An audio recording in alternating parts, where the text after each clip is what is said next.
Here are some of the dumbest lottery scammers of the 21st century. From inappropriately motivated high dreamers to quick-witted personnel within the lottery staff itself, they've used diverse strategies to get their hands on that alluring jackpot. But all of them slipped somewhere along the road. Number 8. Eddie Tipton. This guy is one of the biggest lottery scammers in the US. He accumulated over $24 million through scamming lotteries in 5 states of America: Wisconsin, Oklahoma, Iowa, Kansas, and Colorado. A pro at computers and a numbers person, Tipton easily made it to the position of a valuable employee at the Multi-State Lottery Association. His job was to create random number generation algorithms for prominent lotteries like the Powerball and the Hot Lotto. As a result of his knowledge about the winning numbers, the company kept him from playing in any of the lotteries. But the Lottery Association's strict forbiddance could not keep his ambitions in check. If any man on the street could win millions, why should a hard-working employee stay put? He wanted to experience the joy of hitting the jackpot at least once. So, in 2005, he rigged the system and revealed the list of potential winning number combinations to his brother Tommy. Sure enough, he won the $568,990 Colorado lottery. This was risky, but Tommy was also smart enough not to claim the prize himself. Being Tipton's brother, he didn't want to raise any suspicion, so he sent his friend to claim the lottery and promised to pay him 10% of the prize money. Now that he had won once, his desire started pushing him even more. Tipton's first successful attempt encouraged him to continue the fraudulent scheme over the next few years. Once was not enough for him now. In 2007, he collaborated with a Texan businessman, used his same old tactics, and helped him win $783,257 in the Wisconsin lottery. What he would do was hack his own computer system for the target lottery office. He introduced software that switched the computer from using the random number generator to a predetermined set of numbers. This increased his chances of winning from an improbable 5 million to 1 to a remarkably favorable 200 to 1.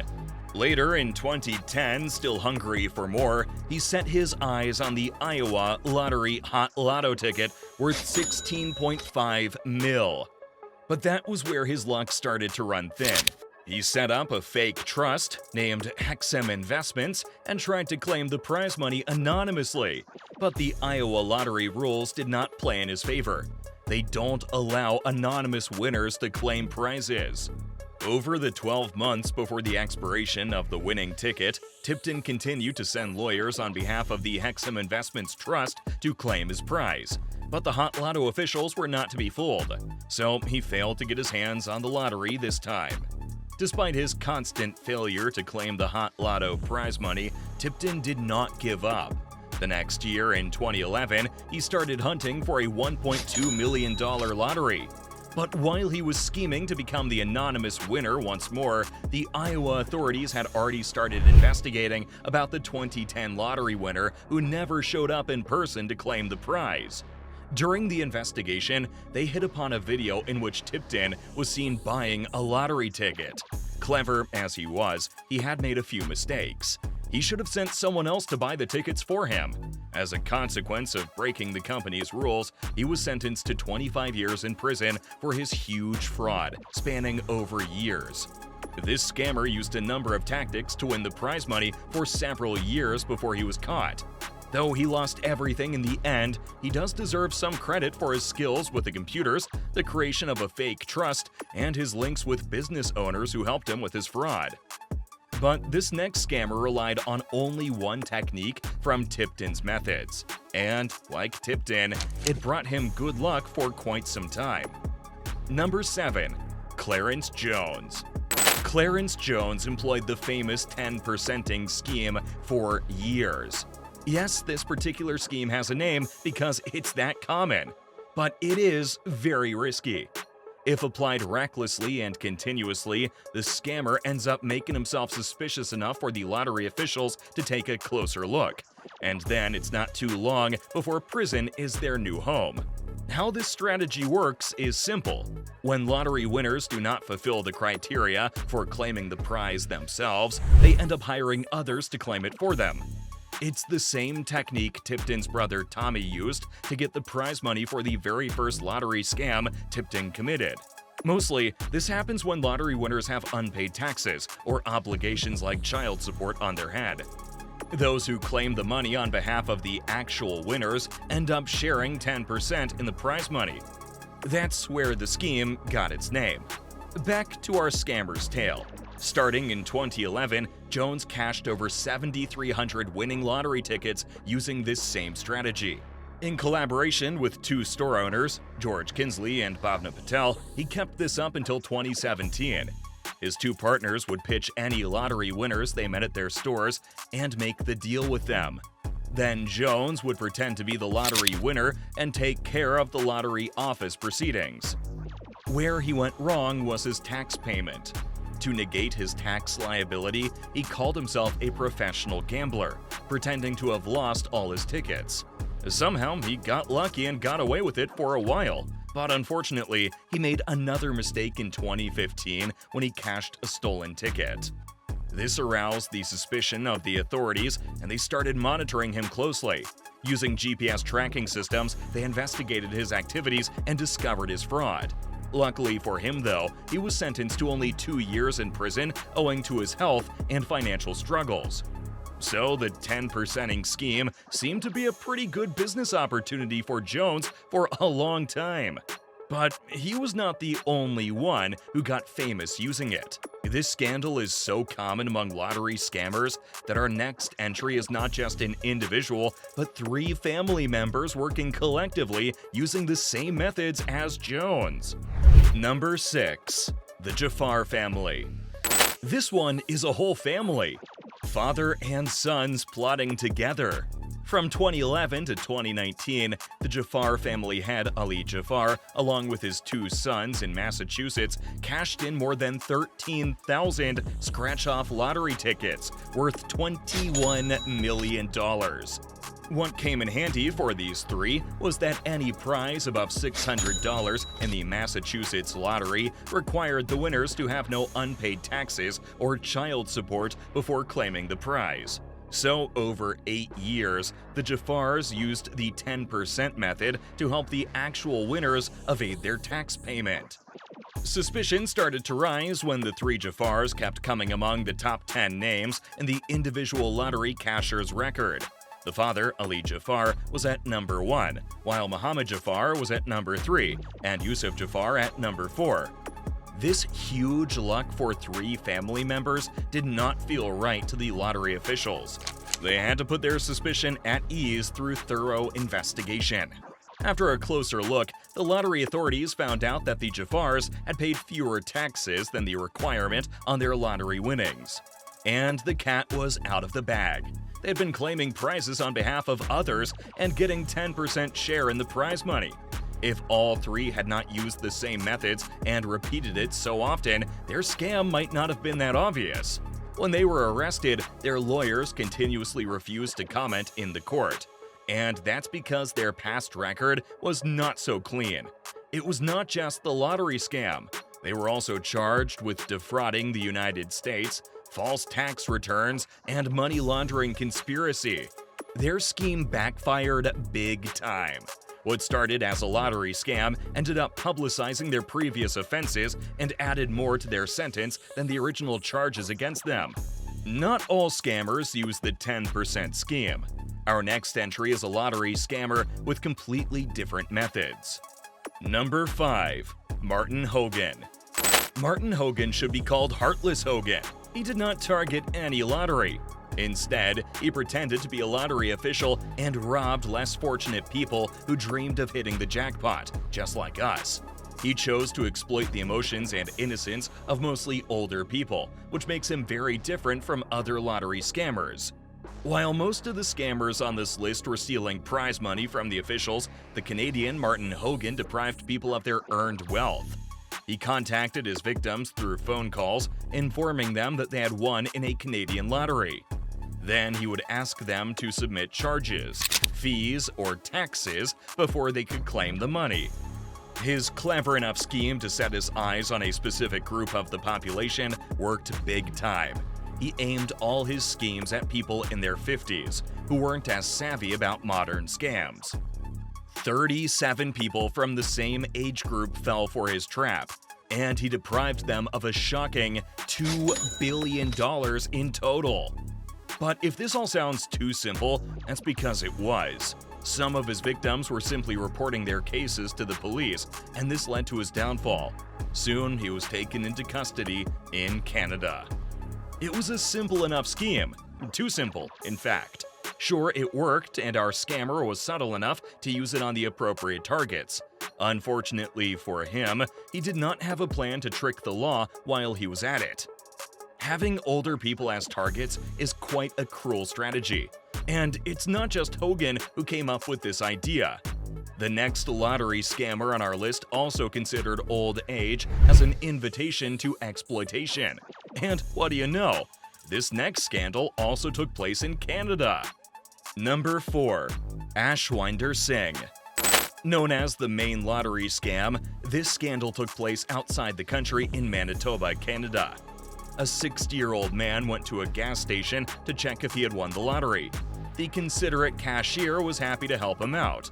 Carefully checking the ticket, the cashier told the old man the sad news that this was not his lucky day, but it was Singh's lucky day. It turned out that he was not so considerate after all. The cashier had discovered that the old man had indeed brought a winning ticket, so he tricked the old man and kept the ticket for himself. Singh had no idea at the time, but he'd made a big mistake. He did not know that what he had stolen was actually a multi-drawing ticket. The old man, thinking he had lost the ticket, went to buy another one with the same numbers. And that was when the truth dawned on him. He discovered that he had actually been the lucky winner. When the time came to claim the prize, there were 2 winners who would then split the $180,000 jackpot. But when the officials saw that both the winning tickets had strangely come from the same store, they grew suspicious. So, they decided to interview the winners. This was the end of the line for Singh. His nerves were just as weak as his plan. When Singh was interviewed, he could not control his nervousness. Immediately, he broke down and confessed that he had stolen the old man's original ticket. The old man then rightfully received the total prize money, while Singh was sentenced to 18 months in prison for his actions in September 2013. That was not a very strategic plan, but he might have thought that an old man would be fooled easily. And if it were not for the old man's luck and brains, Singh's simple plan may have worked. Random people taking advantage of the elders is one thing, but when life throws tantalizing circumstances your way, it becomes really hard to supervise your desires. And that's exactly what happened to the next lottery scammer on our list. Number 3. William Foreman. The security officer of the Hoosier Lottery, William Foreman, tried his hands at a lottery scam when he stumbled upon some secret info. What was that crucial bit of intel? Well, he found out the location of a scratch-off lottery ticket worth $1 million. The alluring piece of information had come to him through a co-worker who possessed a list of winning tickets. Apparently, the ticket maker had given that list to Foreman's co-worker, and it was then passed on to Foreman. For anyone else with a little inclination toward deceit, this would have been the luckiest moment of their lives. But not for Foreman. Being a worker of the Hoosier Lottery, he was not allowed to buy tickets. So, obviously, he wasn't allowed to claim a winning ticket either. Still, the occasion was too tempting for him to just let it slide. So, he hatched a plan. He contacted 2 friends and told them about a guaranteed winning ticket in the bonus spectacular game. After being briefed about the location, his friends instantly rushed to Otter's Grocery in Cross Plains, Indiana, and bought every $20 ticket in the store for a total of $640.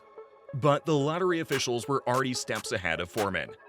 They became aware of the security breach, and their suspicions centered around Foreman and 2 other employees, as they were the ones with the knowledge about the winning ticket's location. To get to the bottom of the situation, they contacted the two winners, and upon interviewing them, their connection with Foreman was revealed. Foreman was clever, but not that clever. By involving his own friends in his scheme, he made himself an obvious suspect. He was arrested quickly and sentenced to 8 years of house arrest in 2004. Foreman had tried his luck and failed. But that's not as bad as spending time and energy on what you think is the perfect plan, only to find out that you messed up. The next scammer on our list knows all about that. Number 2. Victor Jonai.